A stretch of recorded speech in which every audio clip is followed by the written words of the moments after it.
Hello and welcome to Physics Edge. Says in a cyclotron, a charged particle, the four options are: option A undergoes acceleration all the time, option B speeds up between the D's because of the magnetic field, option C is speeds up in the D, option D is slows down within a D and speeds up between the D's.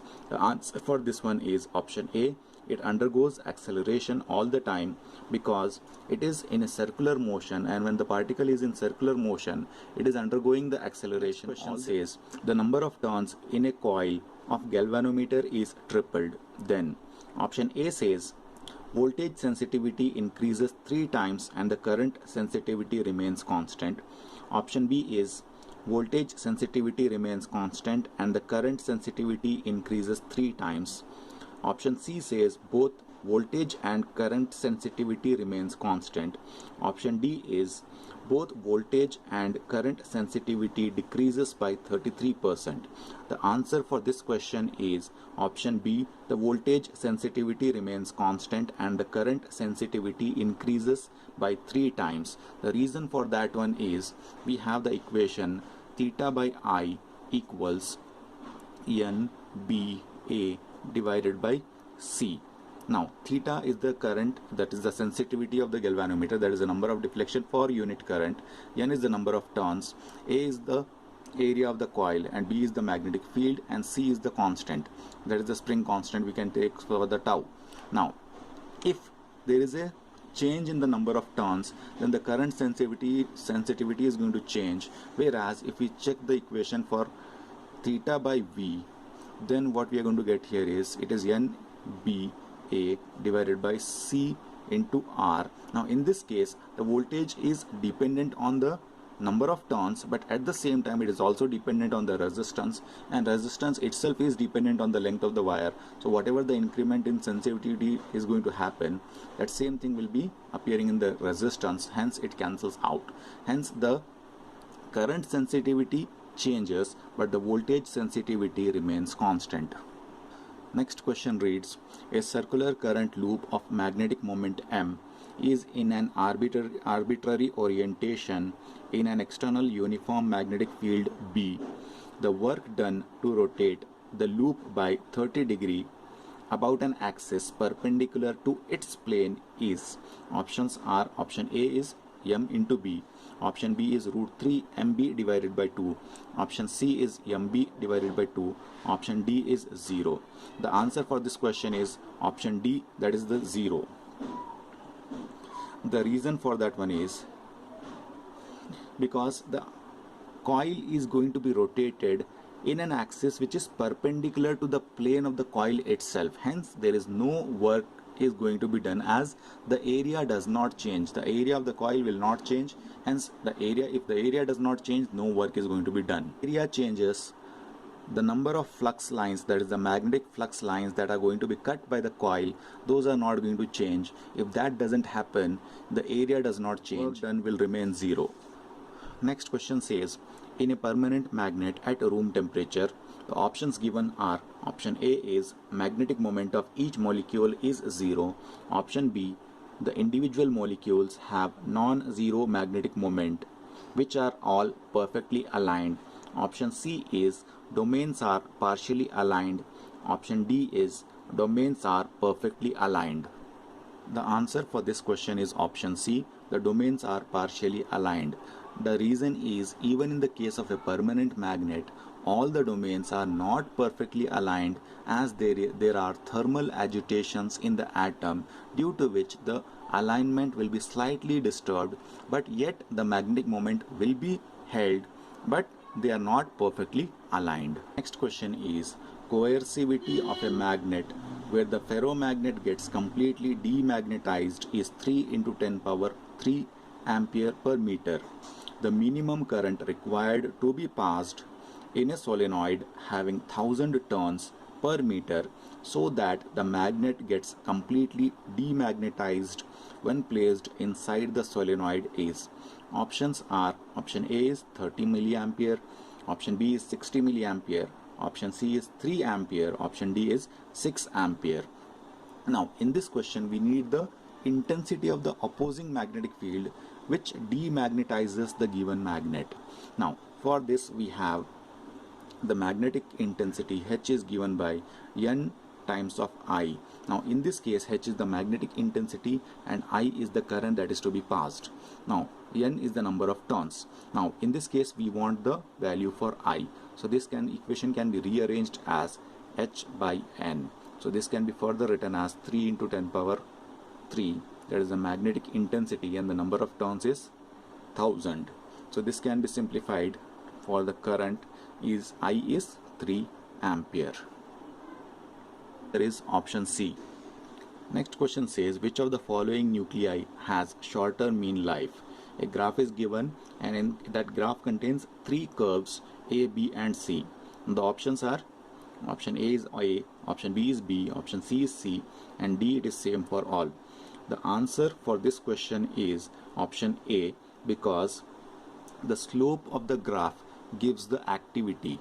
If there is more activity, that means the atoms are going to be decayed faster.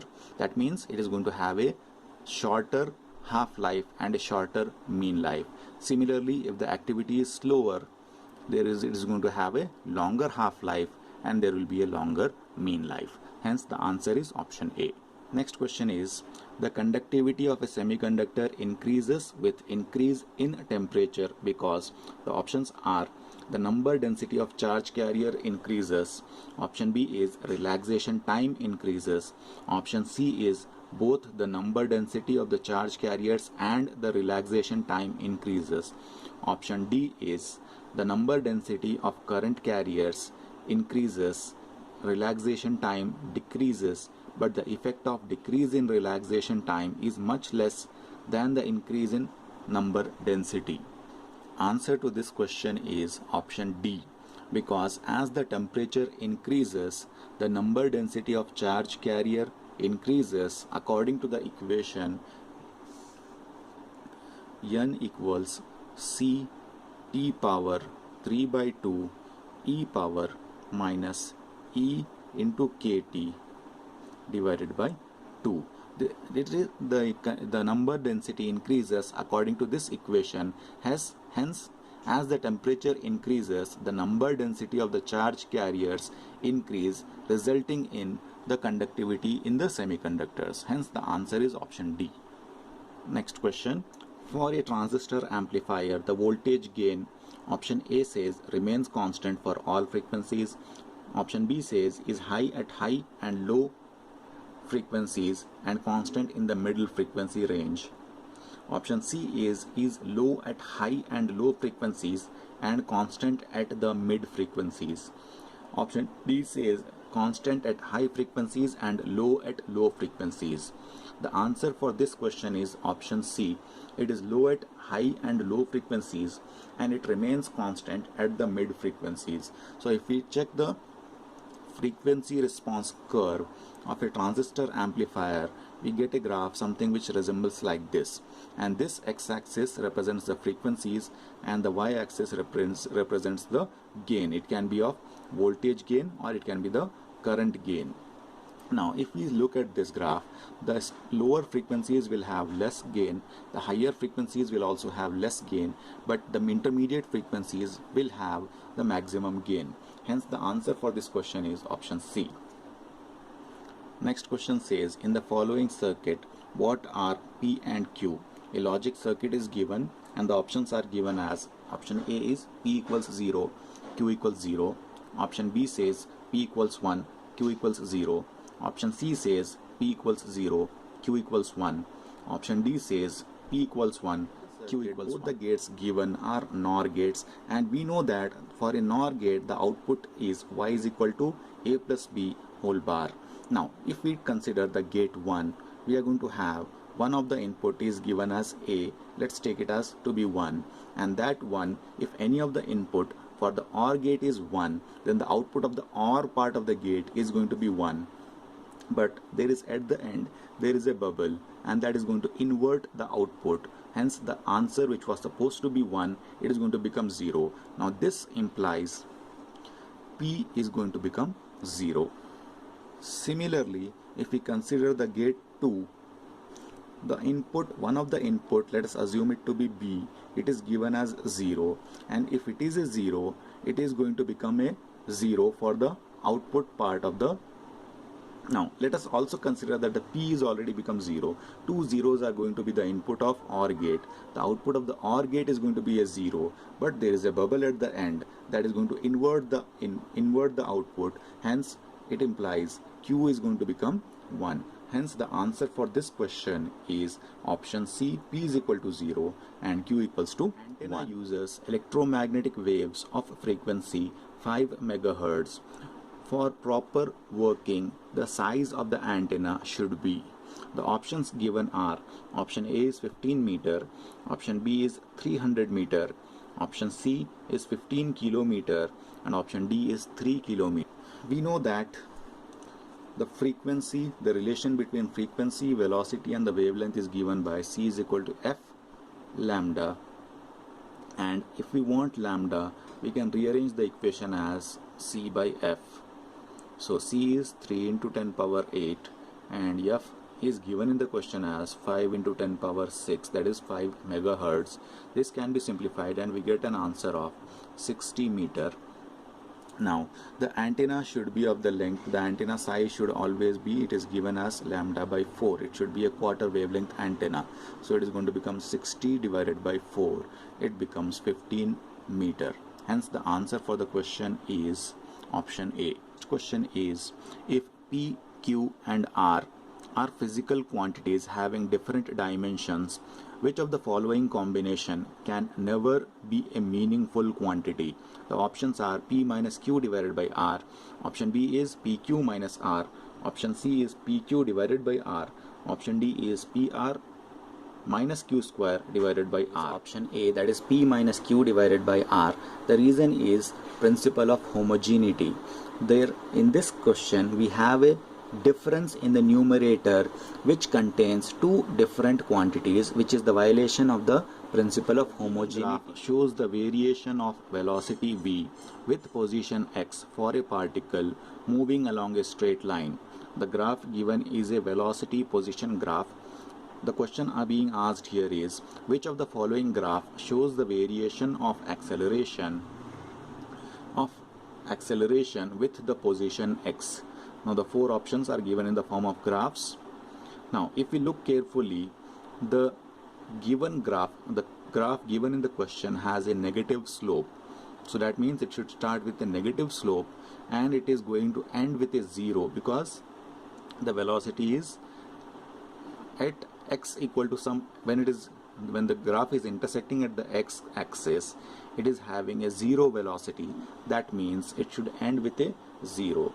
Hence the correct answer for the given question is option C.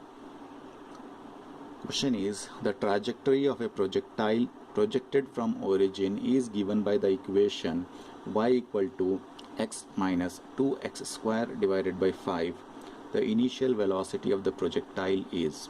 Options given are option A 2 by 5 meter per second, option B 5 meter per second, option C 25 meter per second, and option D 5 by 2 meter per second. We can write the equation given in the question: y is equal to x minus 2x square divided by 5.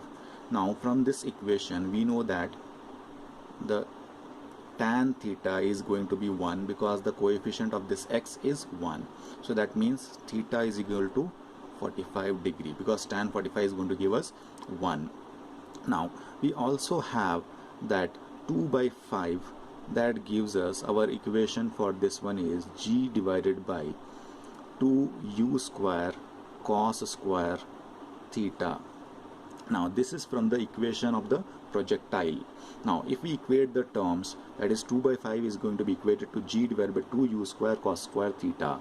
Now if we simplify this cos, and also we know that the cos theta is 40, the value of theta is 45 degree, hence this cos theta is going to become, let's rewrite the equation with the given quantities, that is going to become 10, we can assume it to be 10, and 2u square, use the unknown quantity, and cos square theta, it is going to be 1 by root 2 whole squared, and this whole squared, the square cancels with the square, and this 2 cancels with this 2. So what we are left with here is 2 divided by 5 equals to 10 divided by u square. If we simplify this, we are going to get the answer for u as u is equal to 5 meter per second. Hence the answer for this question is option B. Next question. An object with mass 5 kg is acted upon by a force F equal to minus 3 I cap plus 4 j cap Newton if its initial velocity at t equals 0 is v equals 6 I cap minus 12 j cap meter per second. The time at which it will just have a velocity along y-axis is. Options are option A 5 seconds, option B 10 seconds, option C 2 seconds, option D 15 seconds.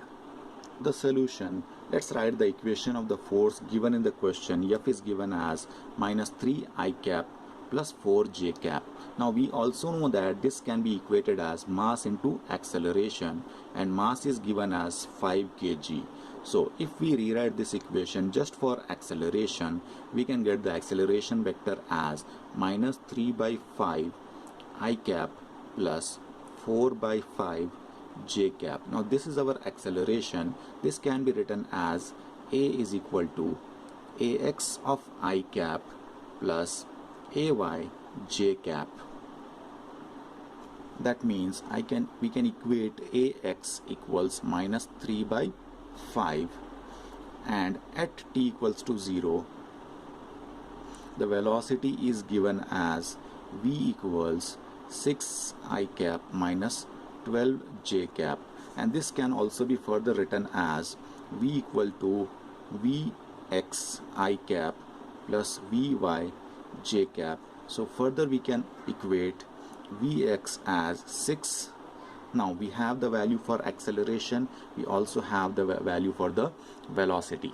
Now as per the question, if the velocity needs to be along y-axis only, that means the x component of the velocity should become 0. That means vx should become 0. Now what we have here is, this is the initial velocity, and this we can say it is the final velocity. So this I can say xi and xf. So we have the final velocity as v is equal to u plus at. We have this equation, that is our kinematic equations from the kinematic equation, and this we can take it as the final velocity, and this we can take it as the initial velocity. So final velocity is supposed to be 0, initial velocity we know it is 6, plus now acceleration term we have found, it is the ax, we can substitute it as minus 3 by 5 into t. If we simplify this equation, we are going to get t is equal to 10 seconds. Answer for the question is option B. Next question. During inelastic collision between two objects, which of the following quantity always remains conserved? Options given are total kinetic energy, total mechanical energy, total linear momentum, and the fourth option is speed of each body.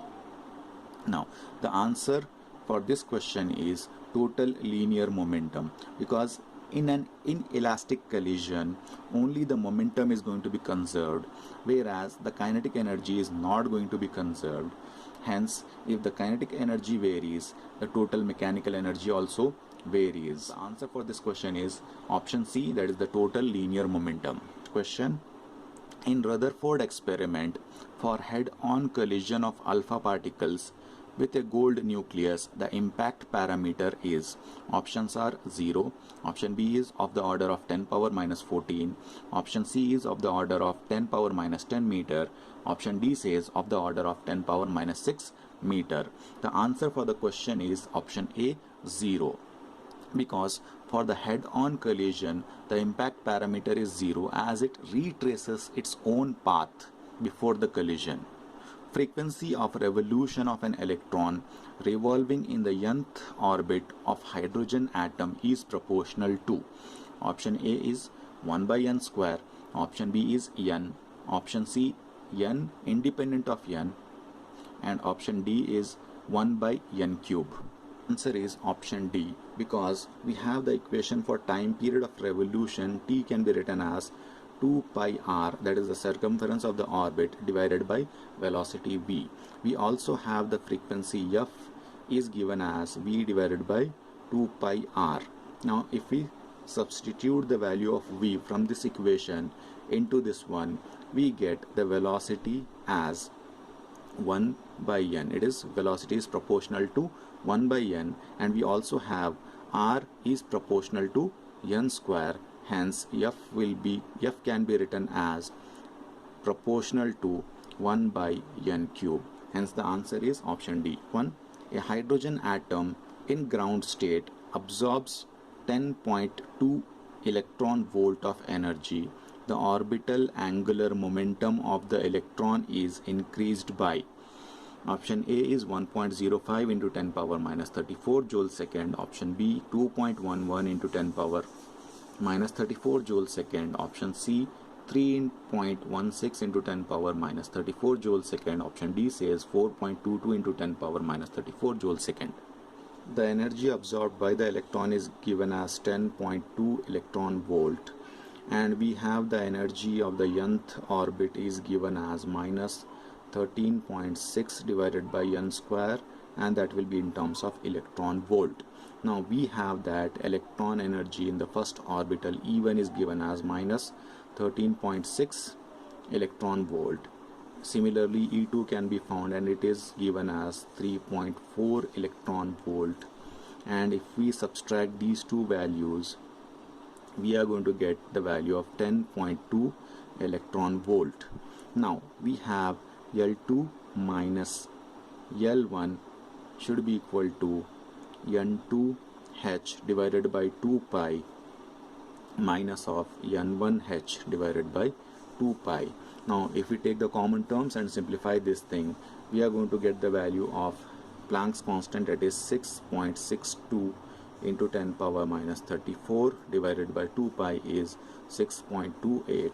If we simplify this, we are going to get the answer as 1.05 into 10 power minus 34 joule second. Hence the answer for the question is option A.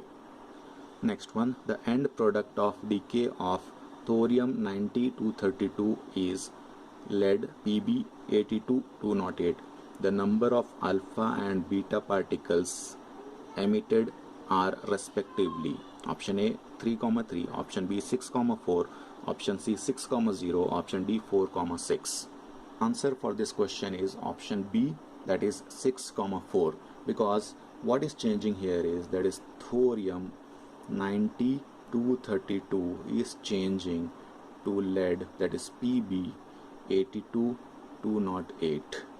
The mass number is changing by 24. That means it is going to emit at least 6 alpha particles, as each alpha particle has a mass number of 4.